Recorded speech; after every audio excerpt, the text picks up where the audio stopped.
Hello, my dear! My dear Aries, first 15 days of May. This is from May 1 hanggang May 15, 2024, and this is a general reading. Ulitin ko mga my dear Aries, ang gagawin natin ngayon ay general reading, so hindi to 100% na magre-resonate para sa ating lahat. So please my dear, lower your expectation pagdating po sa mga general reading. Umpisahan natin my dear ang reading mo sa pagkuha ng energy ng first 15 days of May. Ano bang nilalabas na energy ng first 15 days of May para sa'yo, my dear Aries? Okay, meron kang dalawang card. Sabi, sometimes I stay awake thinking about you. Okay. So, expected mo na, my dear Aries, na parang mapupuyat, di ba? Mapupuyat bang tawag dyan? I stay awake, no? At yung isa kasi is, you don't know how hard it was to let you go, okay?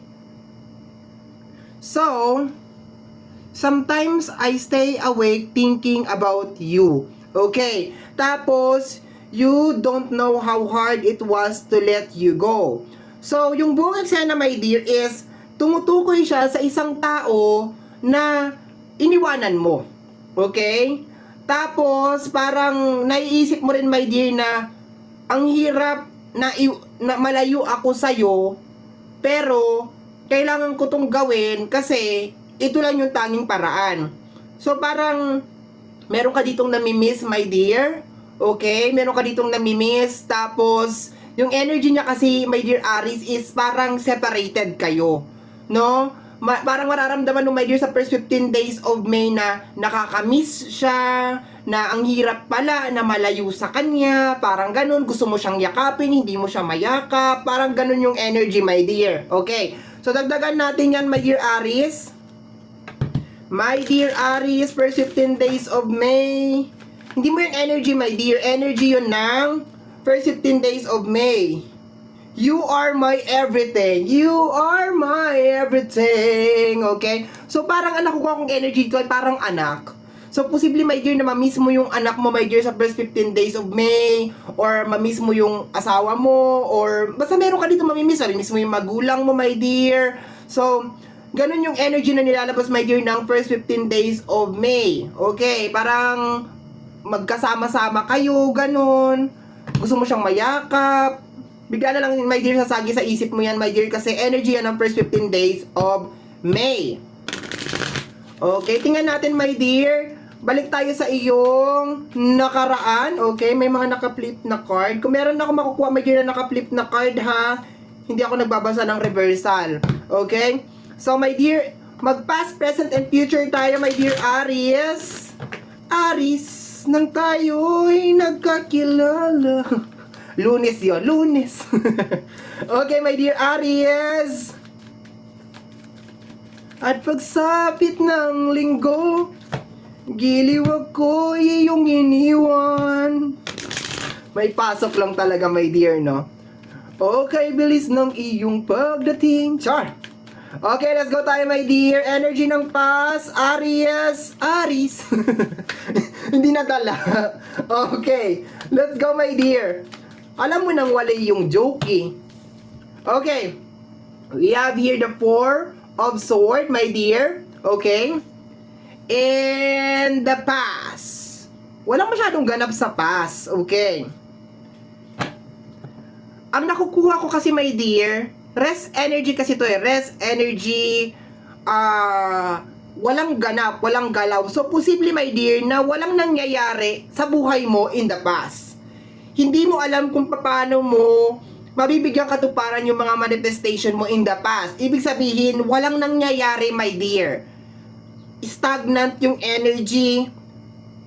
Stuck yung energy in the past. Okay? Kasi, you don't know how hard it was to let you go. Okay? So, posible, my dear, na umalis ka para maayos ang buhay mo. Okay? Para mayroong mangyari sa buhay mo. Kasi sinasabi dito, my dear, na wala nangyayari sa buhay mo in the past. Okay?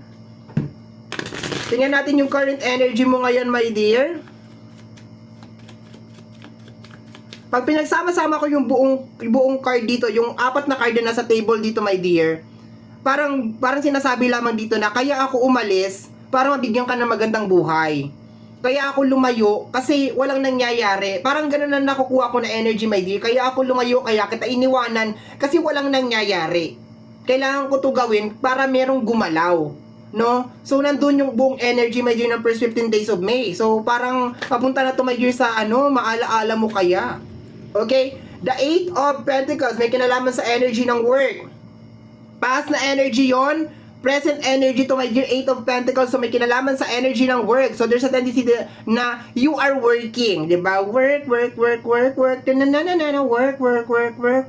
Okay? Sometimes I stay awake thinking about you.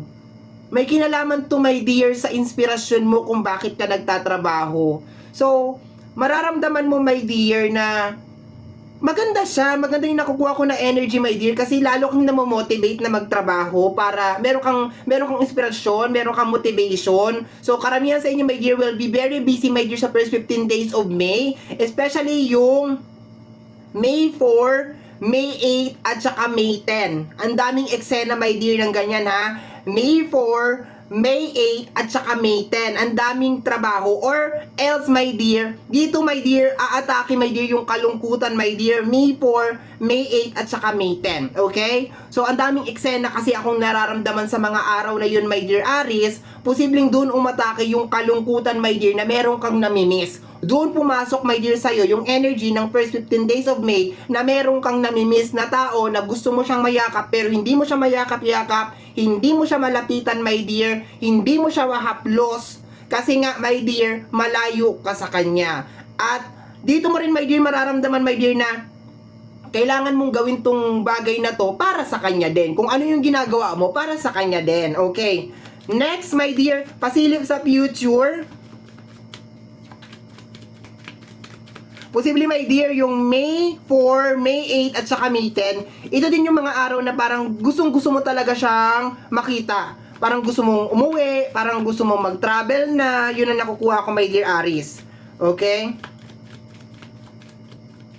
Kasi umaatake yung kalungkutan.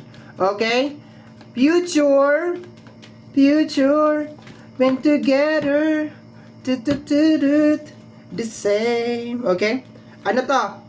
Okay. Yes, my dear. Success to, my dear. Magbubunga, my dear. Sabi ko nga sa'yo, my dear. Okay, we have here the 9 of Wands, the Magician energy, the King of Cups. Magbubunga, my dear, lahat ng paghihirap mo. As long as paglabanan mo lang to, my dear. Ulitin ko yung mga araw, ha. May 4, May 8, at saka May 10. Paglabanan mo talaga yan, my dear. Okay?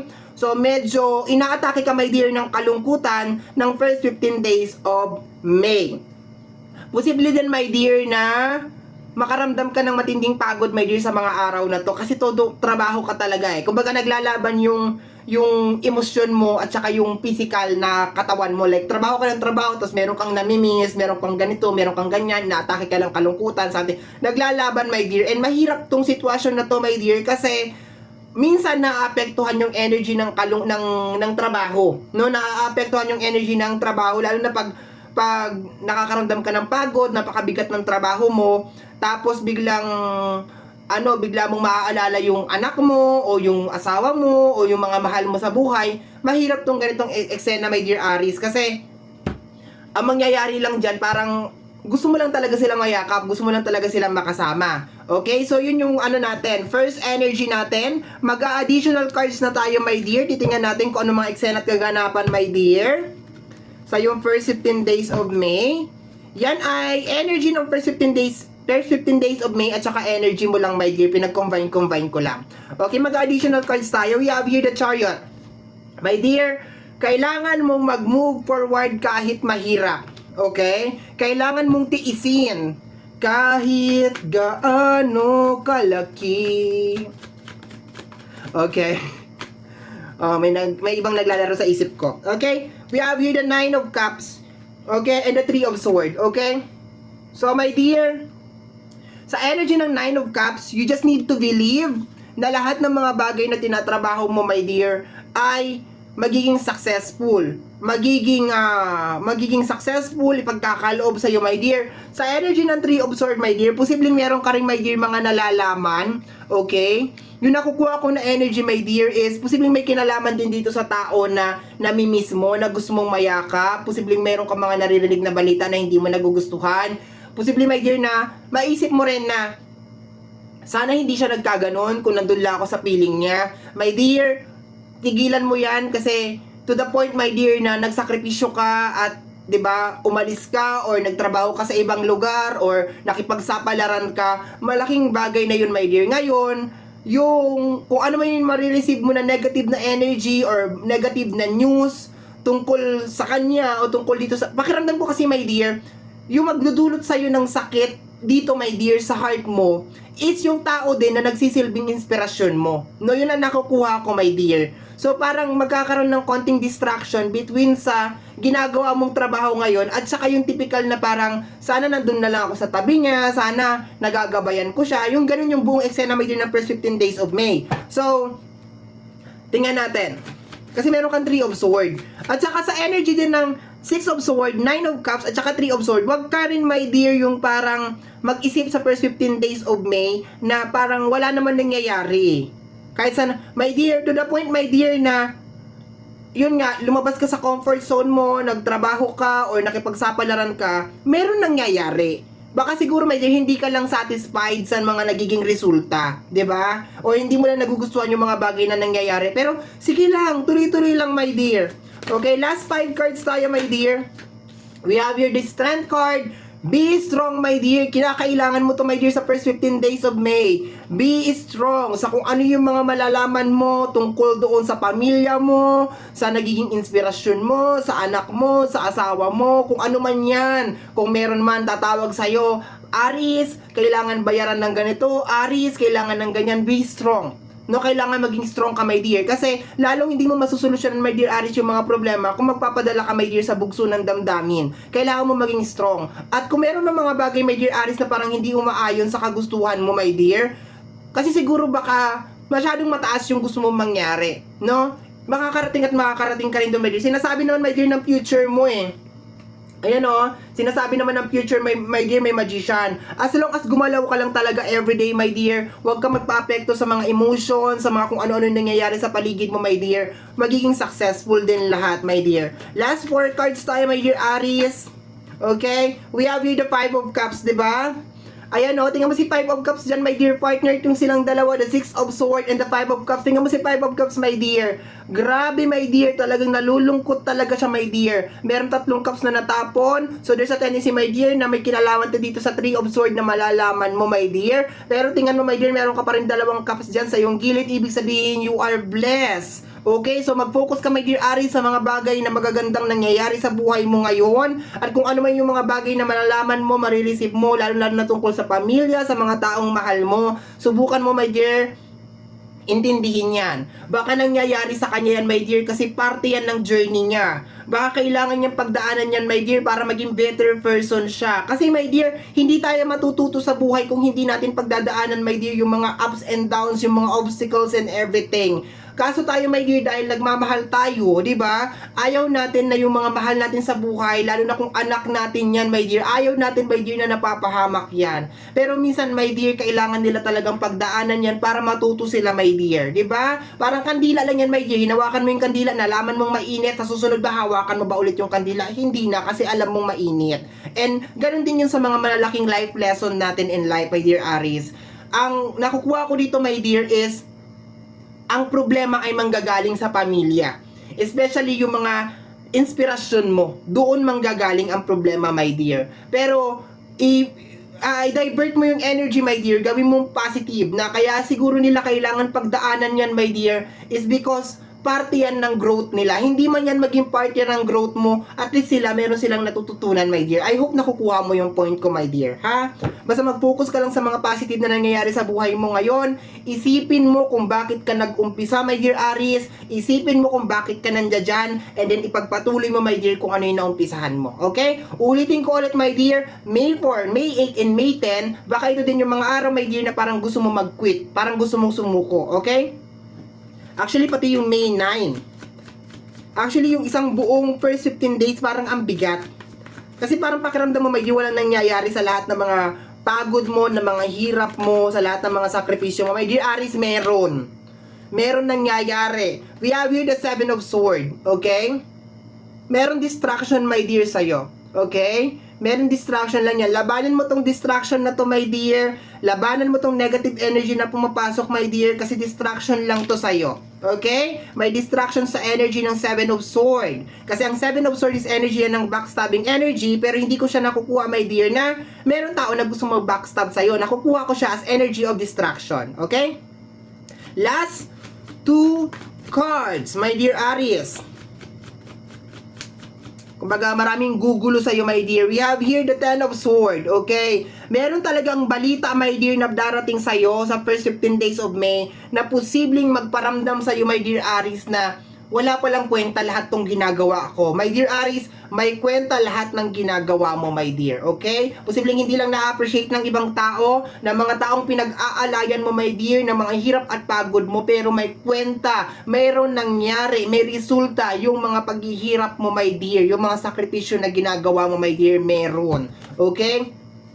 The 10 of Swords, kasama ng ating strength card, last card na to, my dear Aries, okay? Last card mo, my dear, is the King of Pentacles and the Strength card. Okay?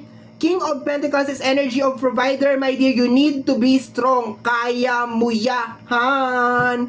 Pagkabigot, alinlangan. Bottom deck of the card is the Temperance. Balansin mo yung emosyon mo, my dear. Okay? Kung susuko ka ngayon, anong mangyayari sa'yo? Kung bibitaw ka ngayon, anong mangyayari sa'yo? Ang pagsuko ay hindi sagot. Dapat the more kang hinahagupit ng problema, the more kang lumalaban. Okay? So my dear, brace yourself sa first 15 days of May.